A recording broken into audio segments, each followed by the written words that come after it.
When you're building your preset on your Line 6 Pod Go, how much time are you spending with the cab block? Are you spending any time on it? Are you adjusting some of the parameters? If not, you're missing out on some big tone shaping tools. I have a preset here, an older one of mine. It's based on the Placator amp, and I designed it shortly after we had the firmware, the 2.0 firmware update back in November of 2023. So I've taken off some of the effects, and we have a dry, distorted tone. Let's hear it.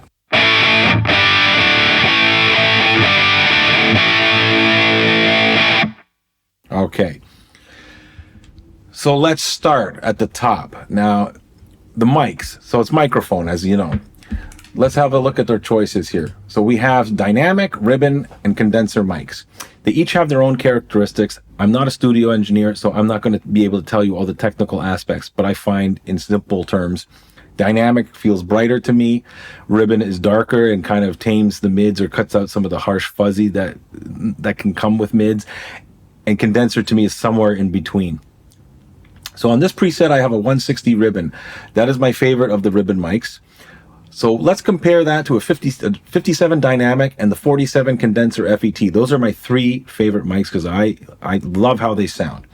So you've heard the ribbon. So let's say we switch this to a dynamic mic. Turn the volume up. So wow, that was really bright, okay?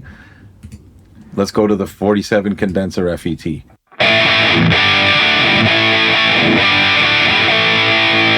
Now, I love that too. So between that ribbon 160 and this, I'm in heaven. Sounds great. I'd use either one.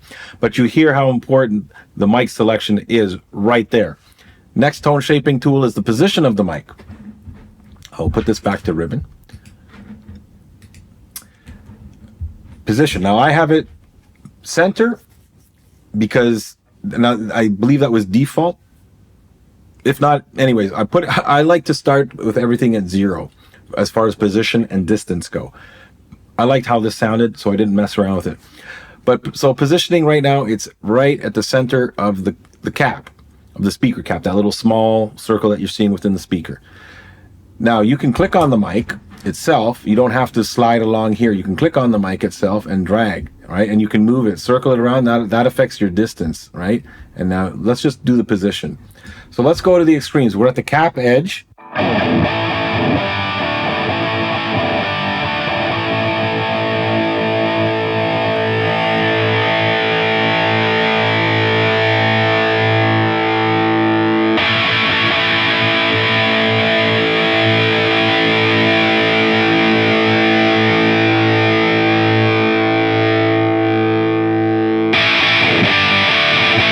Okay, did you hear the changes just by sliding the mic? And that's something I recommend you do with any parameter in the Line 6 Pod Go. Use that slider, slide those suckers, because don't say, I'm just going to jump from 1 to 2 inches, or I'm going to go from volume 3 to volume 3.6. It's not going to make much of a difference, if any. Let your ears tell you the difference and slide those suckers, because that, to me, is the best way and the quickest way that you're going to get something you like or that your ears like. But you hear how that just made a difference right there. So between the mic and position, there's two important tools. So I'll just put that back to 0. Now distance. Distance, if I slide it, all the way, I'll do the slider test. Now we're going at 12 inches away. So I'll hold the cord like I did, and let's hear how the distance is affected.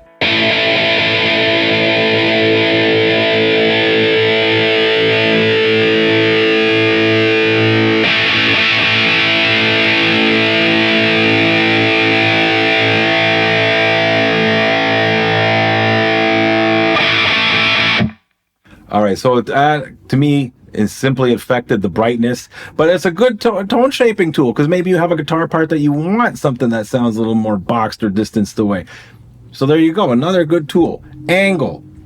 Angle is simple. We only have 0 or 45 to choose from. So there is a little subtle difference. It's like having a mic pointed right at your speaker, and now I'm going to do this. Okay, so to me, that's going to shave off a little bit of what's hitting it, so maybe it'll be a little darker. Let's have a comparison.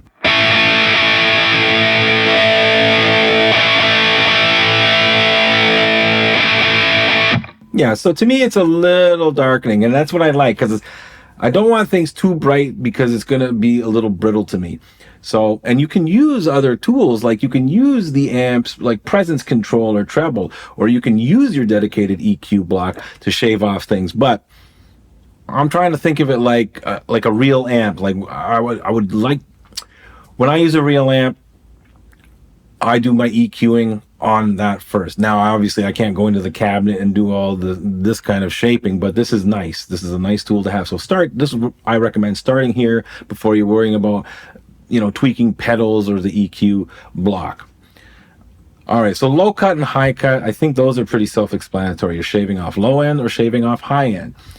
So I like to have it around 100 or so, but I'm going to do the slide test again. I'll hold the chord, and I'm going to set the low cut actually to 0, and we'll do a slide. But you'll hear how it'll go from nice and full, and if we go all the way up, it's going to sound like we're at transistor radio. So let's do this.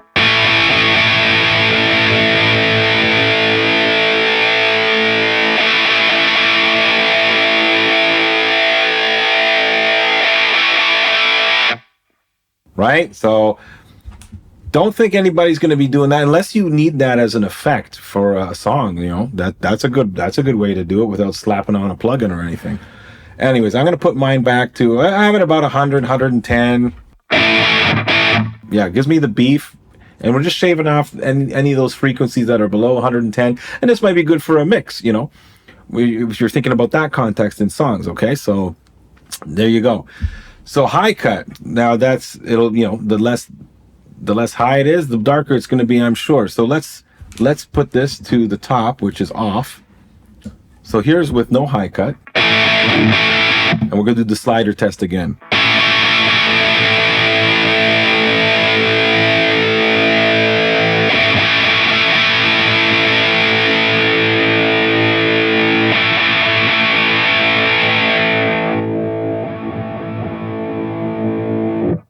Yeah, so I don't know if you're going to want to go all the way down here, but I like it somewhere around, I don't know, between 10 and 13.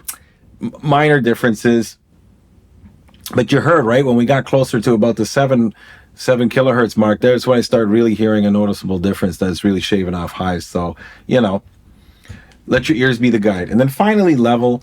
I don't touch the level on these. The only time I touch a level is if I had an IR, and that's a long time ago. I don't use IRs for my presets because I like to share them with you, and I don't want you having to go buy a third-party one, or even if it's a free one from a site. I don't want you to have to go to the trouble of downloading it, or maybe it's not even available anymore. So I like using the stock cabinets within the Pod Go.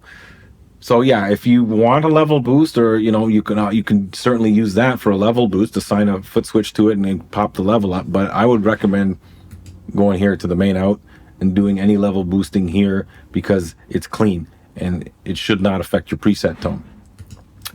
All right, well, that's the parameters for the cab engine.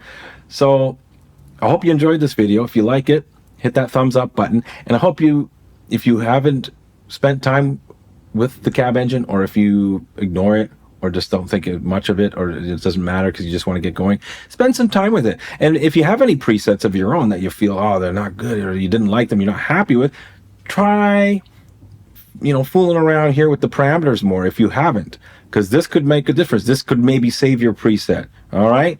So thanks for watching, guys, and we'll catch you in the next video. So in the meantime, check this one out.